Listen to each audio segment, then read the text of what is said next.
Hi అండి. ఎక్కడికో వెళ్తున్నానని చెప్పేసి అనుకుంటున్నారా?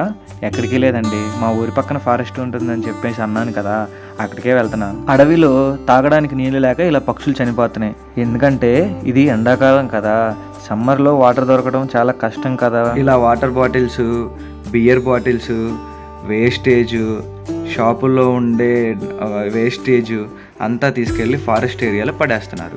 మా ఫ్రెండ్ ఏం చేశాడంటే, సరే వాటర్ బాటిల్స్ ఎలానో పడేశారు కదా, వాటిల్లో నుంచి మనం రీయూస్ చేసి పక్షులకి వాటరు దాహాన్ని తీర్చొచ్చు కదా అని చెప్పేసి ఆలోచన చేశాడు. సరే ఇదే ఐడియా బాగుంది కదా అని చెప్పేసి ఒకరోజు అంతా కష్టపడి బాటిల్స్ వేరుకొని వచ్చి ఇలా కట్ చేసి టై చేసి అవి చెట్లకి తగిలించడం కోసం ప్లాన్ చేసాం. బేసిక్గా ఇలా వాటర్ని ప్లాస్టిక్ బాటిల్స్తో కట్టి అలా ఫారెస్ట్లో పెట్టడం కూడా పొల్యూషన్ చేసినట్టే.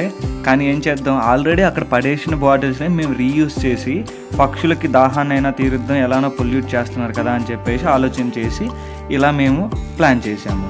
మామూలుగా అయితే సిమెంట్తోని చిన్న చిన్న తొట్టెల టైప్లో కట్టించి అవి అడవిలో పెట్టి దాంట్లో వాటర్ స్టోరేజ్ చేద్దామని చెప్పేసి అనుకున్నాము. అలా చేయడం వల్ల జంతువులు కూడా కొన్ని దాహాన్ని తీర్చుకుంటాయని చెప్పేసి ఆలోచించాము. కాకపోతే అదేంటంటే ఎక్కువ మనీ పెట్టి చేయాల్సి ఉంటుంది. సో మాలో ఎవరు అంత ఫుల్ఫిల్గా సెటిల్ అయిన వాళ్ళు ఎవరూ లేరు సపోర్ట్ చేయడానికి. అందుకనే ఈ ఎలానో అడవిలో బాటిల్స్ని పడేస్తున్నారు కదా, వాటిని రీయూజ్ చేసి ఎంతో కొంత పొల్యూట్ అయితే అవుతుంది, కానీ ఇంకొక దానికి హెల్ప్ అవుతుంది కదా అని చెప్పేసి ఆలోచించాము.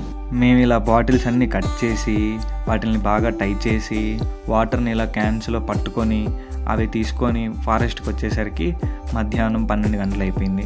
మిట్ట మధ్యాహ్నం ఎండ మామూలుగా లేదండి. అయినా పర్లేదు, ఏదో చిన్న సేవ చేద్దాం అని చెప్పేసి అనుకున్నాము. సరే కదా అని చెప్పేసి ఎండని సైతం లెక్క చేయకుండా ఇలా మేము మొత్తం 5గురం వెళ్ళాము. ఇలా చెట్టుకి అక్కడొక చోట బాటిల్స్ని ఇలా టై చేసి ఎక్కడైతే పక్షులు ఎక్కువ వాళ్తున్నాయో అక్కడ ఇలా కట్టి వాటర్ని అందులో నింపేస్తున్నాం. ఇలా అక్కడొక చోట ఎక్కడైతే పక్షులు వాళ్తున్నాయో కొంచెం చెట్లు పచ్చగా ఉండి అక్కడ పక్షులు ఉండడానికి నివాసం ఉంటుందని చెప్పేసి చూసాము. అక్కడక్కడ మాత్రమే ఇలా వాటర్ కడుతున్నాము. ఇలా కడుతూ చాలా లోపలికి వెళ్ళిపోయాము. ఎండ చూడండి, నెత్తి మీదే ఉన్నాడు సూర్యుడు కూడా. ఇలాంటి కార్యక్రమాలు ఫారెస్ట్లో చేయాలనుకుంటే ముందుగా ఫారెస్ట్ డిపార్ట్మెంట్ వాళ్ళకి ఇంటిమేషన్ చేయాలి. బట్ అనుకోకుండా మేము చేయలేకపోయాము. దానికి డిపార్ట్మెంట్ని క్షమించమని కోరుకుంటున్నాను. అండ్ ఇంకోటి ఏంటి అంటే, ఫారెస్ట్లోనే పడివేసిన బాటిల్స్నే మేము యూజ్ చేసాము. కొత్త బాటిల్స్ ఏం కాదు, ఆ అడవిలో ఫస్ట్ ఉంచిన వాటర్ బాటిల్స్ని ఇలా కట్ చేసుకొని ఇలా మళ్ళీ వాటర్ ఫిల్ చేసి అలా పెట్టేసాము. ఎక్కడైతే మేము ఇలా బాటిల్స్ పెట్టామో ఆఫ్టర్ సమ్మర్ తర్వాత మళ్ళీ వాటిని తీసేస్తాము. అంటే ఫారెస్ట్ డిపార్ట్మెంట్ వాళ్ళు ఇలా వాటర్ సమ్మర్లో జంతువులకి పక్షులకి పెట్టరా అని చెప్పేసి ఆలోచించకండి. ఎందుకంటే వాళ్ళు ట్యాంకర్స్ని మాట్లాడుకొని తొట్టెలు ఉంటాయి అక్కడక్కడ వాళ్ళు సిమెంట్తో పెద్ద తొట్టెలు చేయించి వాటిలో వాటర్ ఫిల్ చేస్తారు. అడవిలో ఫారెస్ట్ డిపార్ట్మెంట్ వాళ్ళు బోర్లు వేయించారు, గుంతలు తవ్వించారు. ఎందుకంటే జంతువుల్ని కాపాడడం, అంతరించిపోకుండా చూసుకోవడం వారి యొక్క బాధ్యత కాబట్టి.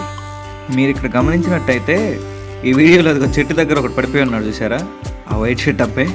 ఆ అబ్బాయి ఎండ ఎక్కువైపోయేసరికి పాపం నా వల్ల కాదన్నా అని చెప్పేసి పడిపోయాడు.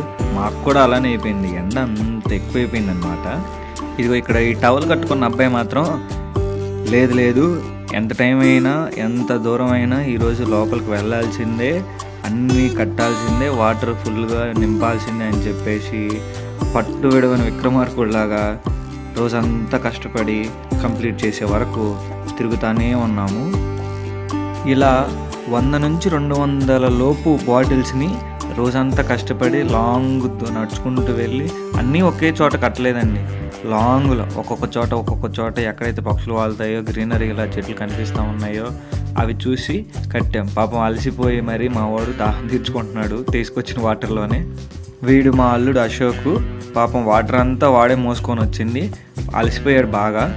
అసలు మా వాళ్ళు ఫస్ట్ వీడియోనే వద్దు అని చెప్పేసి అన్నారు. మనం చేసే పనిని నలుగురికి చూపించాల్సిన అవసరం లేదు కదా అని చెప్పేసి అన్నారు. లేదు, మనం చేసే పనిని నలుగురికి చూపించడం వల్ల కొంచెమైనా ఒక్కరైనా మారుతారు. ఈ వీడియోలో మా కష్టాన్ని చూశాక ఒక్కరైనా తమ ఇంటి పైన పక్షుల కోసం వాటర్ని పెడతారని ఆశిస్తున్నాను. Save the birds. ఇలా సంచులు పట్టుకొని రోడ్డు మీద నడుస్తుంటే వచ్చిపోయే వాళ్ళు మమ్మల్ని పిచ్చోళ్ళని చూసినట్టుగా చూశారు. సో వచ్చిన పని సక్సెస్ఫుల్గా కంప్లీట్ చేసేసి రిటర్న్ అయ్యాము. ఇలాంటి మంచి మంచి వీడియోస్ కోసం మన ఛానల్ని సబ్స్క్రైబ్ చేయండి. Bye friends.